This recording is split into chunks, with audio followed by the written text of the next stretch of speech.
ಪಾಕಿಸ್ತಾನದ ಉಗ್ರ ಜಂತುಗಳಿಗೆ ಪಾಠ ಕಲಿಸೋ ಕೆಲಸವನ್ನ ಈಗಾಗಲೇ ಸೇನೆ ನಿನ್ನೆ ಮಾಡಾಗಿದೆ. ಇವತ್ತೇನಿದ್ರು ಕೂಡ ಇನ್ನು ಮುಂದಕ್ಕೇನು ಅನ್ನುವಂತಹ ಒಂದು ಪ್ರಶ್ನೆ. ಈ ಬೆನ್ನಲ್ಲೇ ನಮ್ಮ ಭಾರತದ ಸೈನಿಕರ ಪರವಾಗಿ ವಿಶೇಷ ಪೂಜೆ ಪುನಸ್ಕಾರಗಳು ದೇಶದಾದ್ಯಂತ ಕೂಡ ನಡೀತಾ ಇದೆ.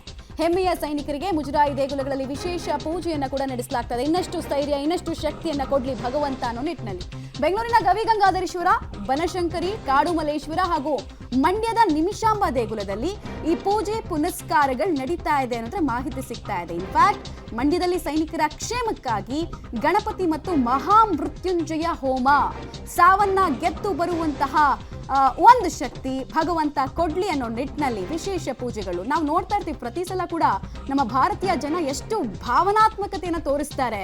ಸೈನಿಕರ ವಿಚಾರದಲ್ಲಿರ್ಬೋದು, ಕ್ರಿಕೆಟ್ ವಿಚಾರದಲ್ಲಿರ್ಬೋದು, ತುಂಬಾ ಜಾಸ್ತಿ ಅವರಿಗೆ ಯಾವತ್ತಾದ್ರೂ ಇದು ಕ್ರೂಷಿಯಲ್ ಡೇ ಅಥವಾ ಕ್ರೂಷಿಯಲ್ ಮೂಮೆಂಟ್ ಇದೆ ಅಂದ ತಕ್ಷಣ ಅವರ ಪರವಾಗಿ ಇವ್ರು ಪೂಜೆಗಳನ್ನ ಮಾಡ್ತಾರೆ, ಅವರ ಪರವಾಗಿ ಇವರು ಹರಕೆಗಳನ್ನ ಹೊತ್ಕೊಳ್ತಾರೆ. ಇದೇ ಅಲ್ವಾ ಬ್ಯೂಟಿ ಆಫ್ ಇಂಡಿಯಾ ಅಂತ ನಾವು ಇದಕ್ಕೆ ಹೇಳೋದು.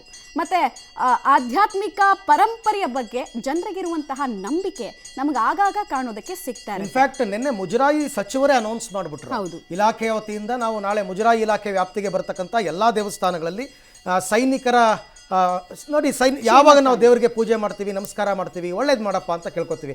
ನಮ್ಮ ಸೈನಿಕರಿಗೆ ಒಳ್ಳೇದಾಗಬೇಕು. ಯಾಕಂದರೆ ಅವರಿಂದಲೇ ಅವರು ಚೆನ್ನಾಗಿದ್ದಾಗ ನಾವು ಒಳಗಡೆ ದೇಶದ ಒಳಗಡೆ ಚೆನ್ನಾಗಿರ್ತೀವಿ.